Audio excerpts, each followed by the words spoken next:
Hey everybody, so welcome to our summit with the Swords team. This is the VR Fitness Summit as part of Virtual Athletics League. They've been doing this all week. It's great. We are going to do a quick intro with some of these developers who are making some fantastic swords games. They're going to do a quick intro and then we're going to jump right into some questions. So let's just start with the panel across the top there. Mcneill, can you introduce yourself first, please? Yes, I can. I'm Mcneill. I'm the developer of Iron Lights, which is a 1v1 dueling game with a multiplayer component. I did a lot with trying to make swordplay work, where the big, kind of twists that I tried to experiment with were weapons breaking on impact and trying to use a slow-mo mechanic for melee. I did a bunch of games before this, but they were all strategy games, so it was kind of a change of pace for me. So I'm interested to hear what the other action devs have to say. Sure. I'm Dave Bennett. I'm the project director of Until You Fall, senior game designer at Schell Games. And Until You Fall is a hack and slash VR roguelite set to a synthwave soundtrack with a weird neon slash fantasy aesthetic that kind of mashes together. So yeah, the idea is that you see how far you can get into the run, get stronger along the way, and then you'll inevitably die and fall in combat. And that progress is then converted into currency where you get stronger along the way. And I don't want to steal Patrick's thunder, but my role was more about basically the overall vision of the thing, and it's my fault that it's synthwave, so you're welcome. And it's thanks to everybody else that it didn't end up with ska. Dave. I'm Patrick Jalbert, and I am the design director for Until You Fall. And my focus was really on the enemy AI and the core combat loops. And our big design goals were seeing how fast and fluid we could make VR sword combat. How's it going, everybody? My name is Brent. I'm from Coinflip Studios, and we developed Ninja Legends. A little bit about Ninja Legends. Ninja Legends is a high-intensity melee combat experience designed to make you feel like a badass ninja. So ninjas will, utilize and cooperative group attacks to swarm and surround you. You need to fight in 360. It's a fun, challenging experience that also gives you an amazing workout. So stoked to be here and be in the company of all these other great devs. Hi, my name is Brian, and I'm also part of the Coinflip team. I was effectively the producer of Ninja Legends, so hoping to oversee the project, make sure we were upholding kind of our design principles and making sure that we were very connected to our testers and our players and making a game that we could all be very proud of. Hey everyone, I'm Devin from Devster, one of the developers from Swords of Gurrah. Our game is a multiplayer sword fighting game where the main mechanic is swords, shatter and regrow on every single collision. It's a multiplayer game up to 12 people, so you can do 1v1 up to 6 team battles. Mostly the same. We're just playing around with like swords pretty much breaking every time, so swords don't go through each other and they can actually be blocked and parried. And I am Hasko. I'm going to be your moderator today. Basically, I'm known widely for playing Echo Arena, and it's a zero gravity game, but I absolutely love melee games. I love sword games, and I have enjoyed playing your sword games. I'm so excited to be moderating this panel. Like, seriously, I'm a violent person, and so it's just fun to get out there and slash the swords. So the first question is, a few years ago when we all, really started playing VR and the headsets were coming on the market for us, there weren't really any sword games at that time. And so what I was wondering was, since that time, how have mechanics advanced or changed, or have they, to the point where now you're making these amazing melee games? And I know I talked to Devin some about about this with you a few weeks ago, and you had a unique idea on how you came up with your solution for the game. But I'd like for each of you to, as a studio, to just go through and kind of answer that question for, how did you get to the point where you could finally say, we can actually do a good melee game with swords in VR and make it seem realistic? So, Devin, you start first, and then let's just hop around to the other guys. All right, that sounds good.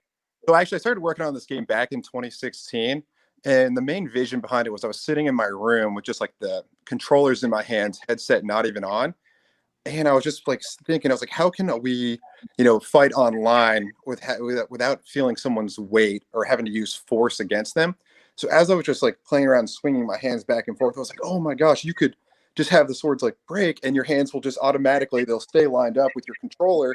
However, you know, you can still block and then like make another play off of that. So I started working on it back then, and just kept like pushing away and like made like a tech demo.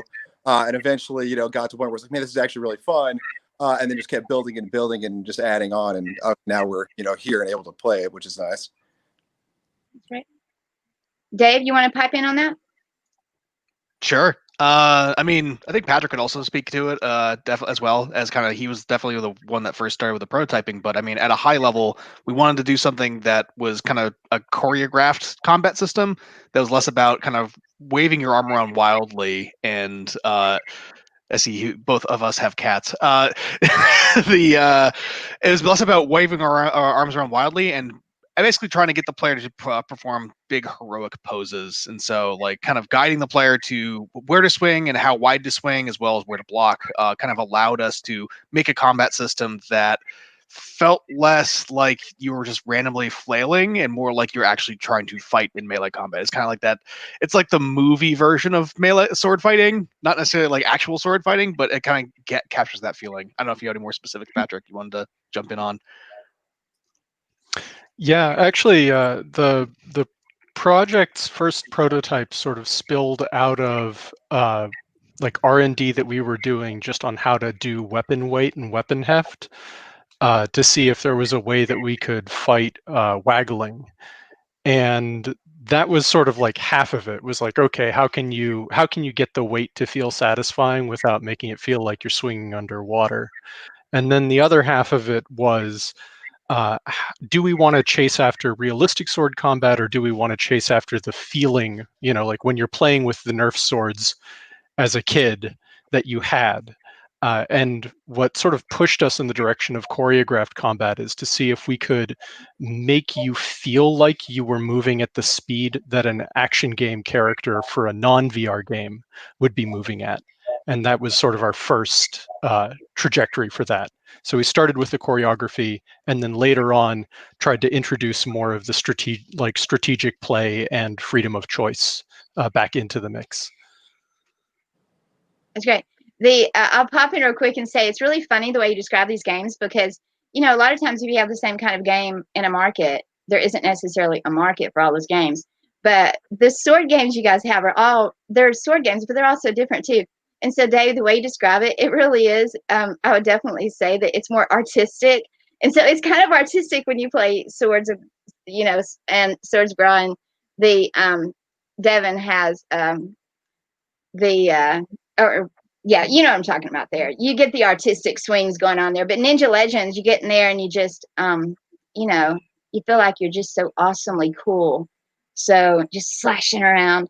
So, Brent, chat about that just a second. Yeah, definitely. I think we kind of had similar design principles where we wanted to make sure you're coming into the game and it's like natural and easy to pick up. When we developed Ninja Legends, we developed it initially for the Quest. So we were planning for like a tetherless, you know, 360-degree experience, but also potentially for new players, new to VR players. So we wanted to make sure, you know, when you pick up the swords, it feels natural. And so we kind of started with that in mind. And I think swords are great because, you know, when you pick up a sword, you kind of know exactly what you're supposed to do with it. There's no training involved. And so that was kind of our basis, is we wanted to make sure that the kind of sword play felt natural and intuitive. And we actually started prototyping with just a block. We wanted to like slice the block and make sure it felt great, that the mesh kind of split nicely and that, you know, you got like this really nice feedback from it. So that was kind of our basis. And I think all the technology and kind of like advances in VR really like helped kind of push that and be able to like do the detection that we wanted to kind of make it feel natural. E, would you like to hop in there and give us your take? And I apologize, Dave. You know what I meant there. I meant to say until you fall. You're the artistic one. Devin is the ground slashing one. But you know what I meant. You guys, there are a lot of you in black T-shirts there, okay?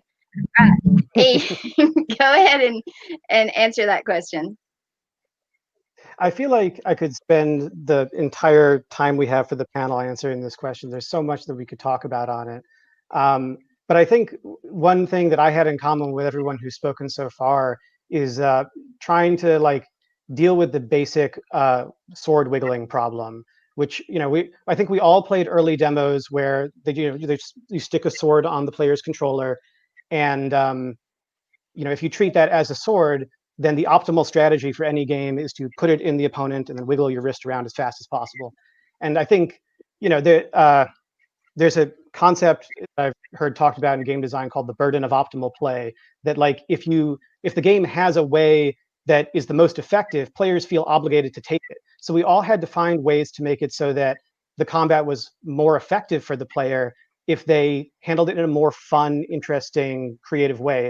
And I also think there's a lot of different sort of fantasies of swordplay or melee combat that inspired different games. I think you can also look at Gorn and Blade and Sorcery as great examples of other melee games. But when I compare my game to those, I often tell people like we're going for sort of a different concept where like when I play Blade and Sorcery, I feel like I'm in a movie scene where like the badass hero is dispatching guys left and right, cutting off heads. 20 guys could come at me and I'll take them all on. Whereas I was trying to build something that was much more about like a long duel, a lot of back and forth, parry and thrust combat. And that led to different design choices. So honestly, I feel like it's surprising we haven't seen more sword games. When I started working on Iron Lights, I was surprised it hadn't been done already. So yeah, I feel like there's still a lot of room to experiment and to improve on this. So I'm not familiar with the answer to this question. I apologize that I don't know this, but did any of you develop sword fighting games, flat games, before you got into VR development? Didn't think so, but I just wanted to check. And as a developer who's working on games that most of you have multiplayer experiences, how do you try to make sure that you consider that? Like, what considerations were you given for making it a good multiplayer game, just a good game where you go out and use your sword? Oh, and I wanted to say too, Brent, to your comment a minute ago about picking up a sword and holding it, you kind of know what to do with it. That's one of the reasons I think Beat Saber is so popular. Like, you hold, like, even a 3-year-old knows what to do when you have something in your hand that's long like that. I mean, you slice things with it. And so I think it's the same thing. That's one of the benefits of you guys' games. I mean, it's pretty self-explanatory what you do with the sword, even more so than other weapons, I think. So I like that. But so how do you guys consider multiplayer? What do you take into consideration for multiplayer, and how are you handling that? Brian, you want to go? Well, I think this question might allude Ninja Legends. We actually don't have a multiplayer component right now, and that's something we talked a lot about in development, and it's still possible. But the kind of the base game, our considerations was, do we build this game for multiplayer or single player, and what do we optimize for? And so we ended up selecting single player because we anticipated the Quest kind of launching and developing a player base over time, and multiplayer would build up as something that was viable a little bit later in its life cycle. But building a solely multiplayer game specifically for launch put us in a lot of risk based on what we knew and what we didn't know. So like from our opinion, like multiplayer is great, but the starting point for our game was decisively single player. But you do have leaderboards, right? If I'm not mistaken, don't you have leaderboards? And so, yeah, that's what I thought. We do. The leaderboard.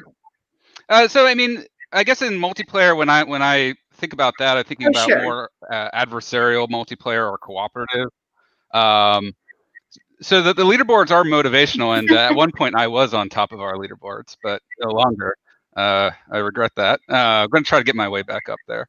Yeah, if you get the problem with bringing new people into the ecosystem and helping them and teaching them well is that they eventually surpass you, and then you're just like, well, that was kind of fun. I had that in Echo. I taught everybody, like lots of people to play, and now I'm just like, oh my gosh, I don't even attempt to reach up where they are.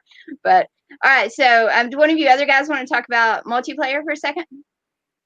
Yeah, I would love to. So my main aspect is this: whenever I played games, pancake games before, I've always played multiplayer games. So coming into VR, like one, I always felt kind of cold and alone when I played by myself.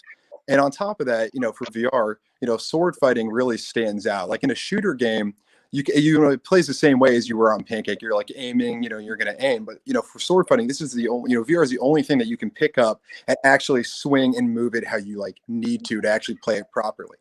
So in a multiplayer game, especially in Swords of Gurrah, like it's all about like we give you options. So it's like tons of weapons which play different ways. So then you don't know every time you fight someone new online, it's a new experience no matter what. And they can pick up, daggers, axes, glaives, spears, and they're going to be playing it as they would in real life. They don't even need training. They'll just pick it up and start like getting into positions.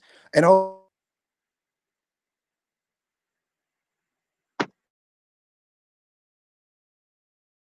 in there because like you said, multiplayer is very risky. So I'm in the game all of the time just trying to keep it active, and these kids just beat me down. But it's so fun, and I just love it, honestly. So I think it's the options and just getting new players and team battles, all that stuff. I'll hop in as well. Iron Lights is a multiplayer game. It's 1v1 only, so it's a very different experience than Swords of Gurrah. I think I had to I build for multiplayer from the very start, kind of going off of what Brian was saying. Like that's a major design decision that most of the time you'll make at the beginning of the project. And so a lot of what I was trying to do was to make it something that could be fun when both players were had sort of an equal footing. As in Devin's game, there's lots of different weapons you can choose from. We say swords, but there's we have the staff and the scythe and all sorts of different things.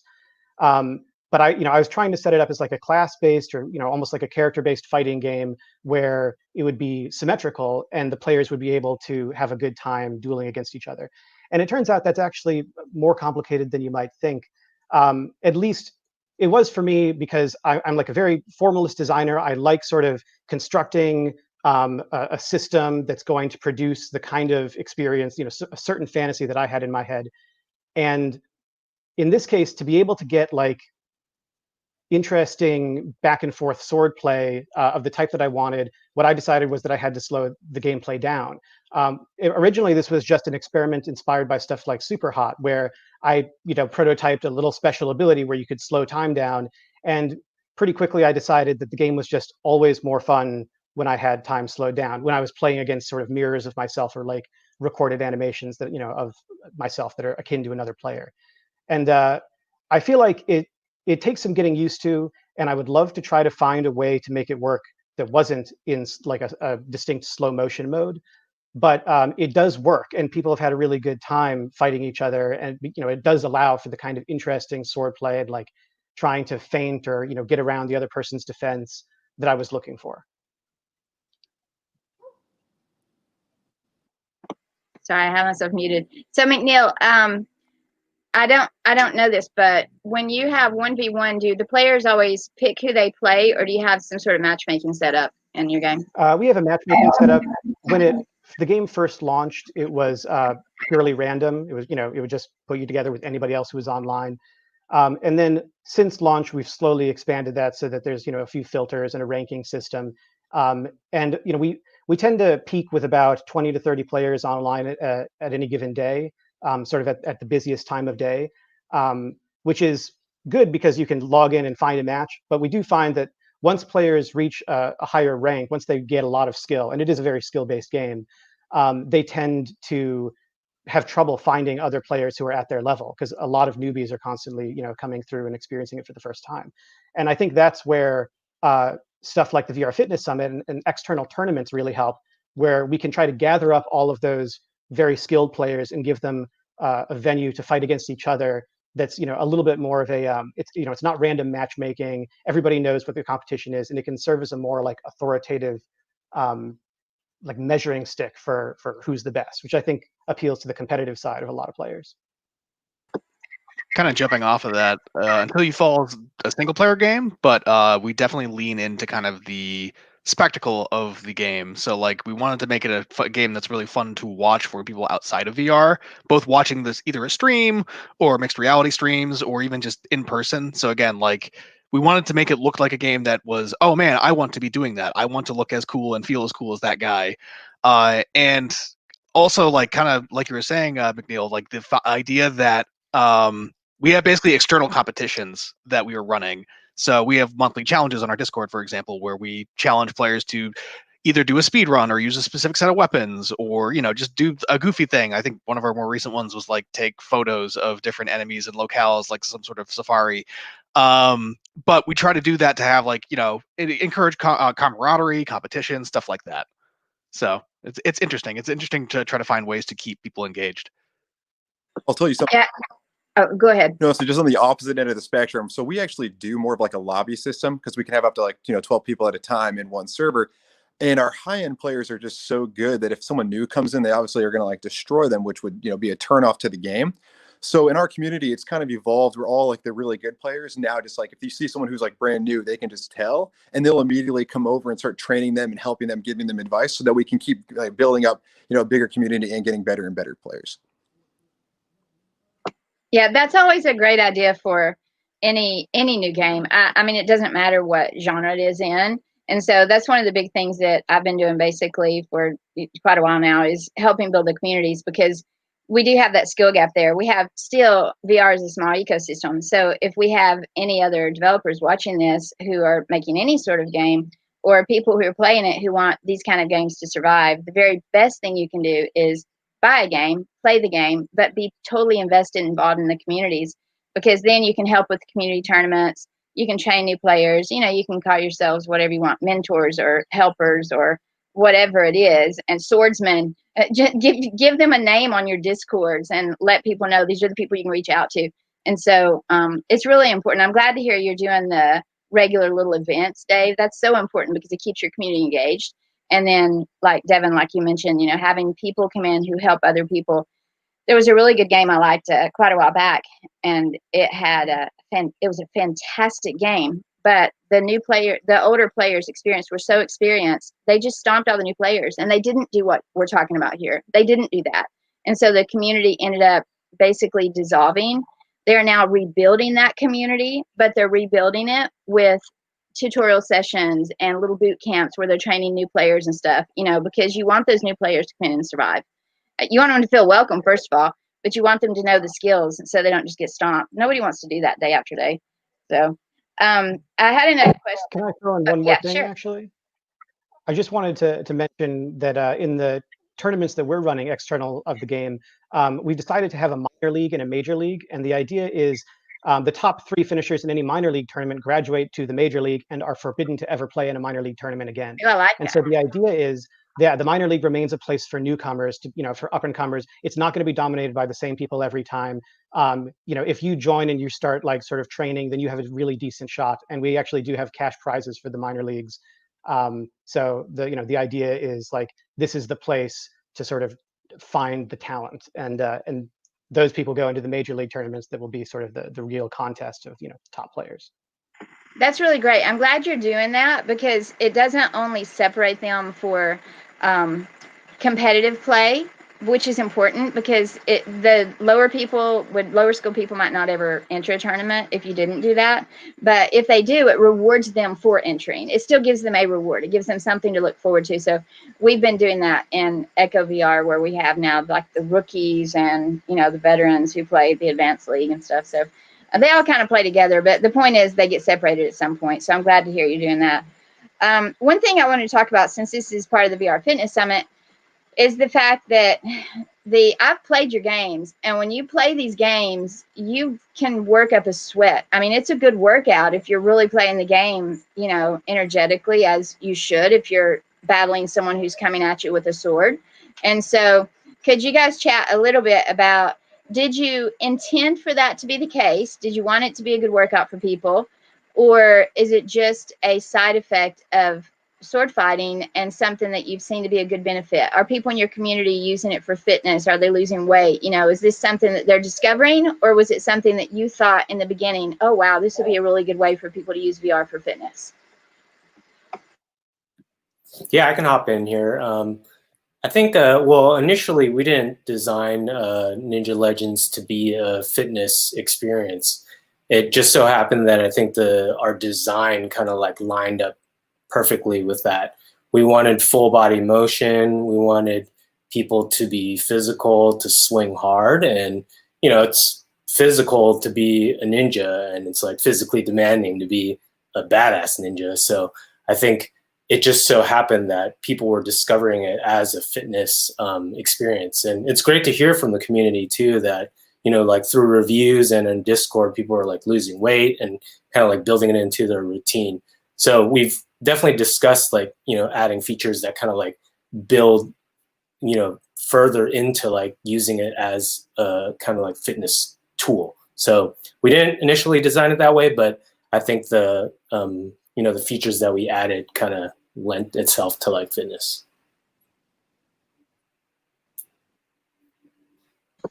Patrick, do you want to hop in there? You or Dave for Until You Fall about that? Sure, yeah. So actually from the start, we just set out to really nail the feel. So we did not think that we were going to be making a fitness game. And it was something that we heard back from the community pretty early on when we hit early access.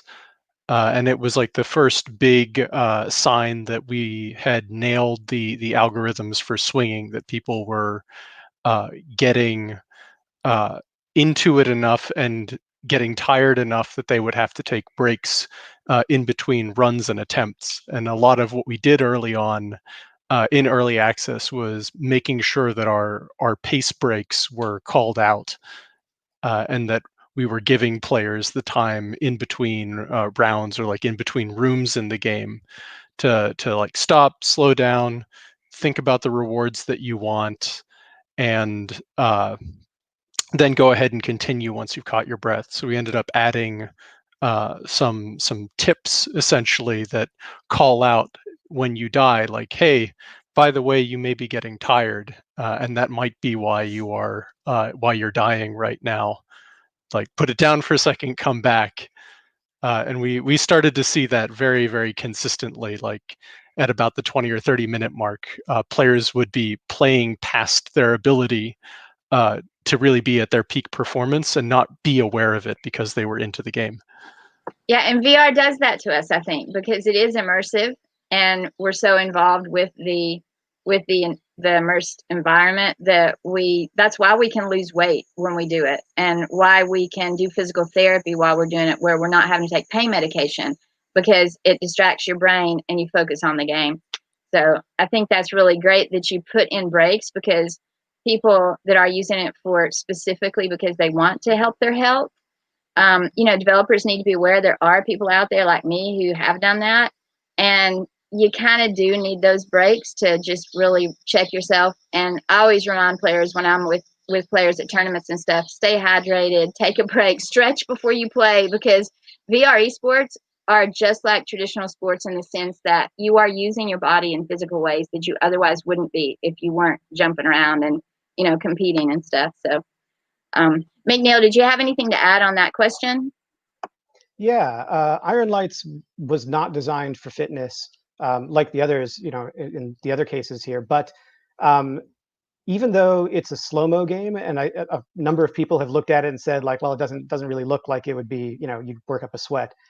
It turns out that it can feel very fast-paced, and it can be a full body experience, and especially if you have swords like whizzing over your head, and a lot of people are ducking and dodging, then if you're playing competitively, if you're really trying to win, or you're playing at the limit of your skill, it can be exhausting. And we actually just had a comment from one of our players saying that he lost like 15 pounds playing the game. That comment came from It's Kai, who is one of our most skilled players, it's safe to say. He won our last major league tournament. So he's kind of currently the champion. And I think that's no coincidence. I think the higher level of skill, the more you put into it, then the more you get out of it from a fitness perspective, and probably from an entertainment perspective as well. Yeah, that's great. And there have been so many people that are losing weight with VR fitness, and actually just getting fit. I mean, they're doing various things to do that, which is wonderful. I wanted to give a shout out real quick to Ninja Legends. My oldest son is actually a 4th degree black belt. And so he's been to world championships and has won world championships. He's like a top, Taekwondo student. And so he's 21, but he'll be actually 21 this week. But anyway, he loves the game. And he absolutely has said it's one of the best games for feeling like you're actually, you actually do feel like he feels when he does Taekwondo, which is, you just feel kind of cool and stuff. So, but yeah, it's really nice. And I wanted to mention that because it brings me into my next thought, which is, what do you think the future is for VR esports, regardless of which one it is, whether it's sword fighting or whatever? Because I think all these games are great, and I would love to see all of them featured in more live events, because something like this where you have the game and then you have Swords of Gurrah or Until You Fall or Iron Lights, whatever, whichever one of you guys, if you have that featured on a screen behind the players and you have the players out there doing their active stuff, and then like you mentioned Mcneill, ducking and dodging and stuff. When you look at a game like Pistol Whip, it's a very simple game by Cloudhead Games. It's amazing. I mean, you have to duck and dodge and jump and you got to move all around and make sure those bullets don't hit you. That's what sword fighting games remind me of. It's very physical, so they're fascinating to watch. What do you guys think about the future, real quick? Maybe two of you, as far as the potential for us to bring sword fighting games to events and live tournaments in the future, which hopefully again one day we'll be together in real life. But Yeah, if you don't hop in here, kind of just also tagging into the last question. So Swords Gurrah was made to be fun, and every single mechanic was to be like real time and set up to kind of be like the best sword fighting experience you can do. So with the ducking and the dodging and lunging, it was never like intended to be like a VR fitness, but you're seeing the players move super active with like rotating their bodies because our IK does that. Which means if you had them on a big screen for VR esports, you would see them doing exactly the real motions at real time for the best back and forth battle. Like we're already like seeing really good highlight clips now from our current tournament, which is like, this is proven to be like, this could be super exciting if you saw this in a live stadium with two players like on a stage like fighting, and you're like, man, they're just swinging their arms with their controllers, but on the screen as it translates to them like ducking and then like stabbing the other one, I mean, that's just insane. That's like better and like more entertaining than like watching someone sit there and like button mash on a mouse and keyboard, if you tell me. that's not even in question. Yeah. Oh, that's just like, it's crazy. But for everyone, Yeah. there's an adrenaline rush too, which is like, yeah, you may be getting tired, and the excitement, the adrenaline rush, it all just like goes like one in one. VR esports, VR fitness. It's like these are real sports. Yeah.